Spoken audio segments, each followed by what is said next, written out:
புதிய நடைமுறைகளுடன் இம்முறை சுதந்திர தின நிகழ்வு. தமிழரசு கட்சியின் தலைவர் மாவை சேனாதிராஜா மரணம். மதுபான சாலை அனுமதி பத்திர விடயங்கள் தொடர்பில் மறைக்கும் அனுர அரசாங்கம். சுமந்திரன் குற்றச்சாட்டு. மாவையின் மறைவுக்கு மனோ கணேசன் இரங்கல்.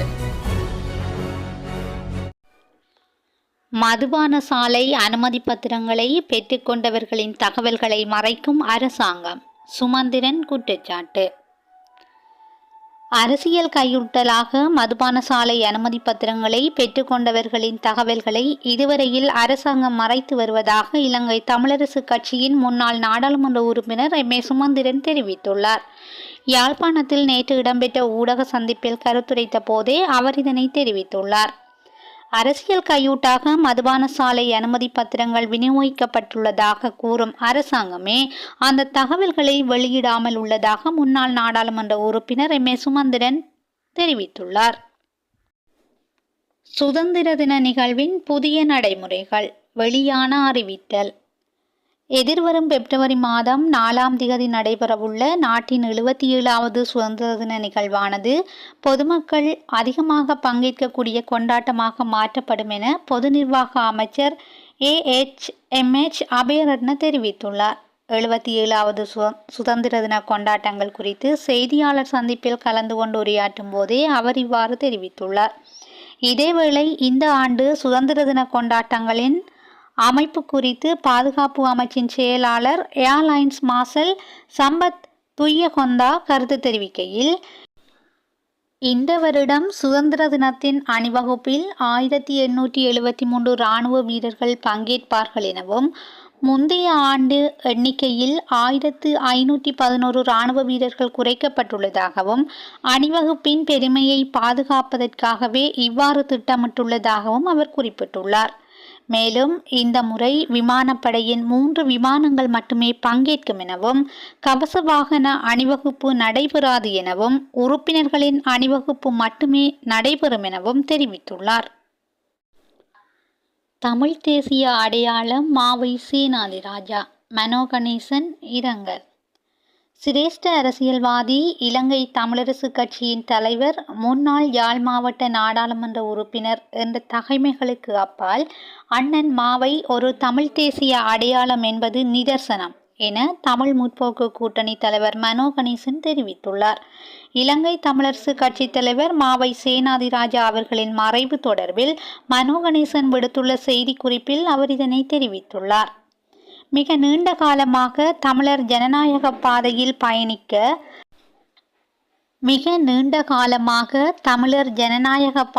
பயணித்த மாவை சேனாதிராஜா என்ற தமிழ் தேசிய வாகனம் நின்றுவிட்ட சம்பவம் நிகழ்ந்துவிட்டது. பல உணர்வுமிக்க தரிப்பிடங்களையும் கடவைகளையும் தமிழ் தேசிய அரசியல் தலைவர்களுடன் தான் கடந்து வந்துள்ளேன். இதிலே அண்ணன் மாவையுடன் மிக நீண்ட காலமாக தான் பயணித்துள்ளேன். இன்றைய இந்த சோகத்தில் தமிழ் முற்போக்கு கூட்டணியாக நாம் பங்கு கொள்கின்றோம். எங்கள் அனுதாபங்களை அவரை இழந்து வாடும் அவரது குடும்ப அங்கத்தவர்களுக்கும் அவரது கட்சிகளுக்கும் மக்களுக்கும் தெரிவித்துக் கொள்கின்றோம் என தமிழ் முற்போக்கு கூட்டணியின் தலைவர் மனோ கணேசன் குறித்த செய்தி குறிப்பில் தெரிவித்துள்ளார். மாவி எனும் மாபெரும் சரித்திரம் 60 ஆண்டுகளாக தமிழர் வரலாற்றில் தவிர்க்க முடியாத ஆளுமையாக இருந்தவர். சோமசுந்தரம் சேனாதிராஜா எனும் இயற்பெயர் கொண்ட மாவை சேனாதிராஜாவின் யாழ்ப்பாணம் மாவட்டபுரத்தில் 1942ஆம் ஆண்டு அக்டோபர் மாதம் 27ஆம் தேதி பிறந்தார். பீமன் காமன் பாடசாலையிலும் நடேஸ்வரா கல்லூரியிலும் கல்வி கற்ற பின்னர் இலங்கை பல்கலைக்கழகத்தின் வெளிவாரி மாணவராக இணைந்து இளங்கலை பட்டம் பெற்றார். இலங்கை தமிழ் தேசிய இயக்கத்தில் செயற்பட்டு 1961 சத்தியாகிரக போராட்டத்தில் பங்கு பற்றினார். இலங்கை தமிழரசு கட்சியின் இலங்கை அணியில் 1962 இணைந்தார். 1966 முதல் 1969 வரை ஈழத்தமிழர் இளைஞர் இயக்கத்தின் செயலாளராக பணியாற்றினார். 1969 முதல் 1983 வரையான காலப்பகுதியில் இலங்கை அரசால் கைது செய்யப்பட்டு 8 வெவ்வேறு சிறைச்சாலைகளில் மொத்தம் 7 ஆண்டுகள் சிறையில் கழித்தார். 1972 தமிழர் விடுதலை கூட்டணியின் தமிழ் இளைஞர் பேரவையின் செயலாளராக நியமிக்கப்பட்டார்.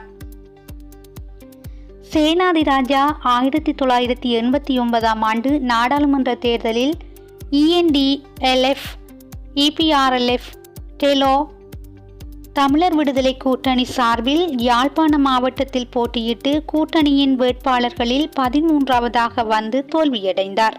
ஆனாலும்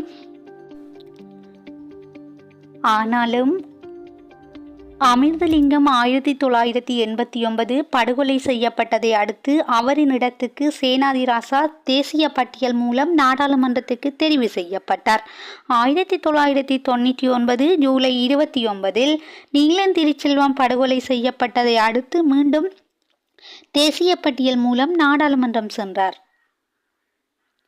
2000 தேர்தலில் தமிழர் விடுதலை கூட்டணி வேட்பாளராக யாழ் மாவட்டத்தில் போட்டியிட்டு வெற்றி பெற்று மீண்டும் நாடாளுமன்றம் சென்றார். 2001 அக்டோபர் 20 அகில இலங்கை தமிழ் காங்கிரஸ், ஈழ மக்கள் புரட்சிகர விடுதலை முன்னணி, தமிழீழ விடுதலை இயக்கம் ஆகிய கட்சிகள் இணைந்து தமிழ் தேசிய கூட்டமைப்பு என்ற கட்டமைப்பை நிறுவின.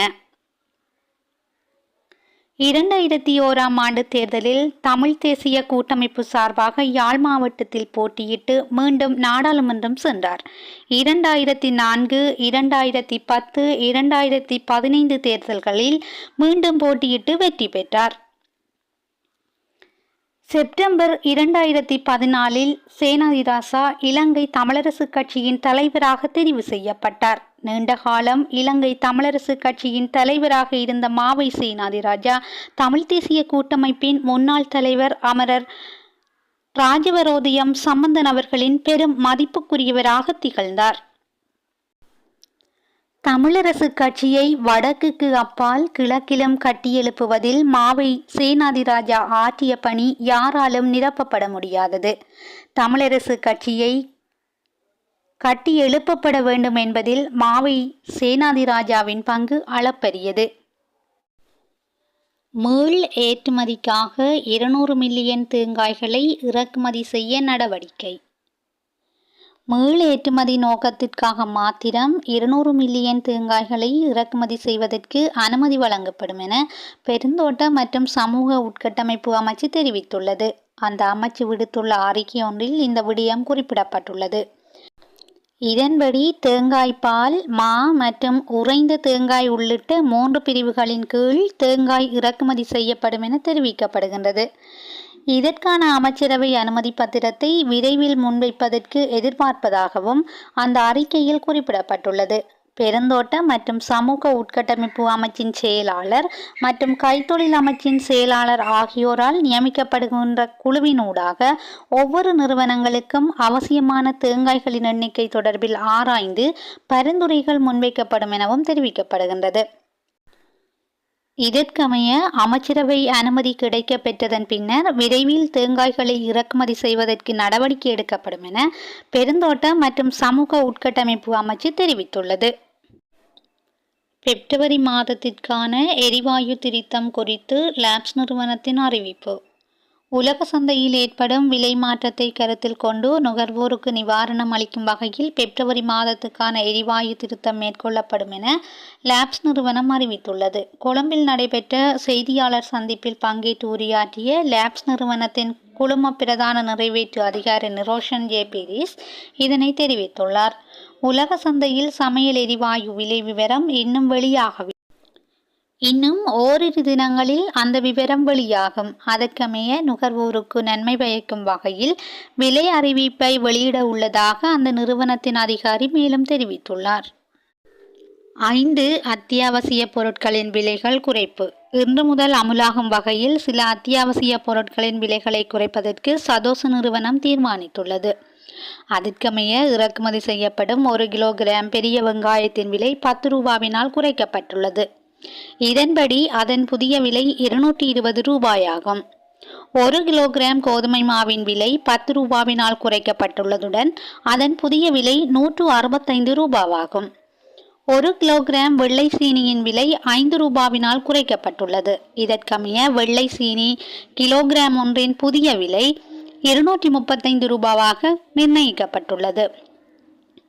1 கிலோகிராம் சிவப்பு பருப்பின் விலை 3 ரூபாவினால் குறைக்கப்பட்டுள்ளதுடன் அதன் புதிய விலை 285 ரூபாவாகும். 1 கிலோகிராம் வெள்ளை பச்சை அரிசியின் விலை 1 ரூபாவினால் குறைக்கப்பட்டுள்ளதுடன் அதன் புதிய விலை 209 ரூபாவாக நிர்ணயம் செய்யப்பட்டுள்ளதாக லங்கா சதோச நிறுவனம் தெரிவித்துள்ளது.